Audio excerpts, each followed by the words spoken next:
sure we get that. Get that.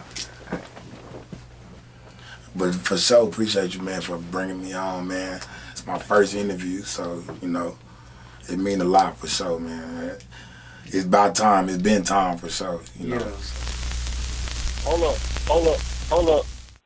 It's that boy G Splurge. Don't give a damn. He cooler than a fan. Walking real tall. Some say he's a man. Man, I want to go back to him, man. Like, if for unknown, well, I won't say an unknown producer, you making your name in Dallas right now, out of your catalog of underground people or whatever you want to call it. Which record are you best known for producing right now at the moment? It could be in the streets, like I say, underground, whatever, for the people who don't know. It's crazy because I got new music that's dropping every day, so it's like like when I drop one, it's a new one topping it. It's a new one topping it to me. But I guess the one that's sticking, Sir Charles, ASAP. He got a song called ASAP. We just shot the video for that. And people really gravitating towards that. Like, we got a couple songs I let people hear on my live. They really liking. This Diego song I just dropped with Boogie Leroy on there is gonna be a good one. I think that people gonna gravitate towards that, and I produced that too. So straight up. So yeah. like they all these records, like, I mean, they out. You can stream them. You can go to YouTube. The ASAP for sure. Yeah. ASAP for sure. I believe the one with Boogie Leroy should be up soon, but it's on YouTube right now, so where you can go listen to it on YouTube. But the video's out. So D Fields. Now, man, look, you mentioned Gig Squad, Dallas history. When I hear Gig Squad, I think about Raji Ripper. That's my brother. I think about C Smooth. That's my boy. I think about what's the other dude name?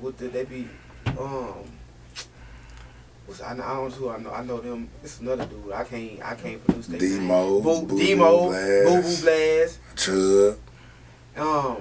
What about the dude? He the one that be doing the list shuffle. That one, I don't know. I'm just thinking because when you said that, I just tapped into it. Like, when it come to Gig Squad, then come to wurkk, and then Thug Boss Nation. You said some names, though. You know what I'm saying? You like, said wurkk, so you know some. You know what I'm saying? Yeah, like Deuce D, Lil Live. That's my boy. He was just here yesterday. All those guys who basically I think they put Dallas on because when Dallas niggas was dropping their heat, they were all making videos to it. To me, like I told you before, like, it ain't nobody in the industry that can't say they don't got influence from, like, you got Chris Brown backup dancers who come out boogieing and dipping and strutting, like, come on, man. And skitsing and all that. I know about it, I know about it. Come on, man. Like, I've seen them because I used to watch. But they definitely were influential, but they came in, when they came to the studio the other day, live induced, you know what I mean? And they was here with Black, you know what I mean? And he's like, dang, we did the dance video for Black songs. It was like where everybody was helping each other in their own way, you know what I mean? And it's the reason why I'm saying this. Do you ever think it'll get back to that? I've been seeing posts and little people saying stuff here and there, like, in a minute, everybody gonna be listening to Texas music again, like all over the United States and the world again. And I think it's getting there because we cover our market. That's why I say we don't have no sound, like, because we do too much of everything. Right now, it's somebody in South Dallas walking around sounding like Jay-Z and rapping and sound like Jay-Z. It's somebody walking around Dallas right now and sound like a whole Detroit nigga, you know what I mean? Because we do everything. We do, you know what I mean? We do it all. You're right about that. I think y'all do too, man. At that point, though, so it's like when you said Gig Squad, I was like, man, though, those guys played a pivotal part into this stuff going on. They was like a cornerstone, you know what I mean, of everything Dallas got going on, just like Big Tuck or Tum Tum or anybody else, you know what I'm saying? The dancing was a whole thing out here. And really, Dallas would be a lot further, probably, in my opinion, than we are if the niggas that was acting like dancing was gay and whatever back then was actually rocking and supporting some shit. You know what I'm saying? Like they was supporting dry ass street niggas or whatever they felt like they was supporting. Mm-hmm. You know what I mean? And it was big, man. I used to come from Louisiana. I used to go to Club Sir. They had this club called Bella 32. Bella 32. I used to go to. I've been to Club Flow, Beamers. Beamers was like upscales. I got into Beamers when I was like 20. I think Yeah, like you got 23. just nice to get in there, yeah, man. but I've been in there, and it's like, man, I used to go to these clubs, man. And when I mean to tell you, it used to be a live show. I used to watch Mr Hit Dat Hoe. We was in Circle one night. I'll never forget this shit. I don't know. I think it was I think it was like some Pleasant Grove song. Do the Rock Grove Side. Oh yeah. Grove Side Rock. But I don't know what song was on. I heard that song, but this nigga got on the speaker, and he was just going at it like this nigga was. That's like, my boy right there too. Hey, shout out to him. He doing this thing. Everybody know about Mr Hit Dat Hoe. He Nah, doing for this sure. thing. If you don't know, you know. Yeah, you know. And it was like know. the fact that if all these different Dallas artists from all these different hoods, they'll play this song and everybody's interacting with each song. Yeah. I don't know at the time they really realized how powerful that was. Yeah. And that caused a lot of people from Dallas to get on. A lot of, like, when it comes to, even though you got Young Black Gutter Child, and you hear Big Boy Stunting, and you hear all these different things, but everybody was dancing to these records. Yeah. And then it stopped. A lot of people talking about it was gay, it was this and that. I was a fan. I was like, wow, this is amazing. It was like literally split into two sides. So it was like, that's why it couldn't have its full potential back then. That's why we really didn't. But it's like, that's why you still had Cali Swag Districts making a Teach Me How to Dougie song, because it was still big enough to where niggas was copying what we was doing.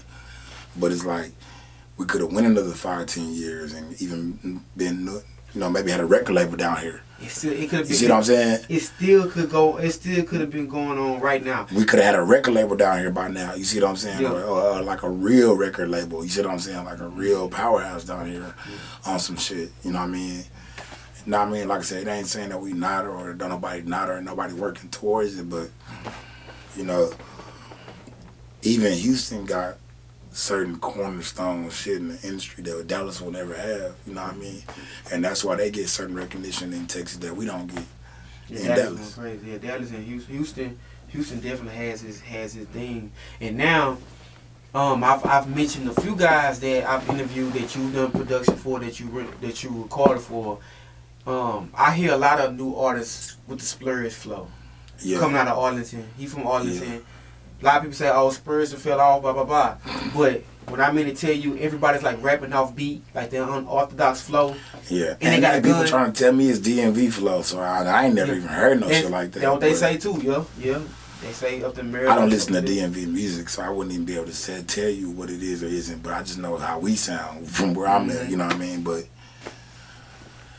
Splurge is doing his thing, man. That young man definitely came out of nowhere, you know what I mean? But definitely kept doing what he had to do, you know what I mean? So I see a lot of them dudes going hard. Splurge ain't going nowhere to me in my mind, you know what I mean? It's only a few niggas that's doing shows in Europe. True, but do you agree a lot of artists sound like him? Yeah.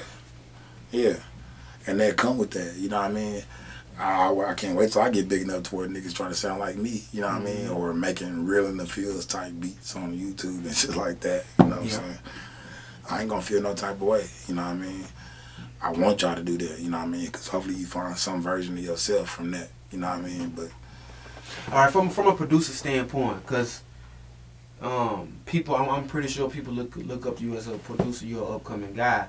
When it comes to business, like how should they go about registering their beats or leasing beats if they don't have no idea? If you're a producer, yes, if you're a producer, and you don't know how to. If you don't know, if you know how to make a beat, but you don't know how to register this beat here, so you need to read some shit. You better go read some shit. Yeah. You better go read some shit for sure. You need to start reading, because that means you're in the computer, but you're not. Well, what should they read to know? I mean, YouTube is the best teachers for niggas who don't know shit. You know what I'm saying? But YouTube, you definitely need to go to ASCAP and BMI and go. They'll tell you a lot of stuff that you didn't know before. You know what I mean? I can't give you the whole game, but at the same time, it's simple. You know what I mean? Like YouTube gonna tell you. You know what I mean? It's niggas that'll tell you how to go register. You know, you gotta have your BMI. You gotta have your name, trademark, your all of that. Your LLC. You know what I'm saying? You gotta get all of that. You need to make sure that when you upload your music to websites and to YouTube and stuff like that, that people's not taking your content, you know what I mean? And, you know, just using it for their own personal gain, you know what I mean? So that's one reason why I don't email beats, or I try not to, you know what I mean? So, and that's one thing too, don't just be sending your music out to anybody, you know what I mean? Even though you trust them, or they may or may not trust them, or they may or may not use it, they got it once they got it, so. And they can do whatever they want. So as far as protection, that's the best way to do it? I used to didn't feel no type of way about that type of thing because I used to email beats faithfully, but it's just best to work with your artist face to face. Like that's why I like having a studio, because I can produce for people sitting right there on the couch, and it's gonna come out how they want it to, how I want it to, because we're working face to face. I'm not trying to email you and see what you like, see what you don't like. We're gonna knock it out on the spot. That makes sense. That makes sense. So you guys, y'all here with D Field says, man, all the producers,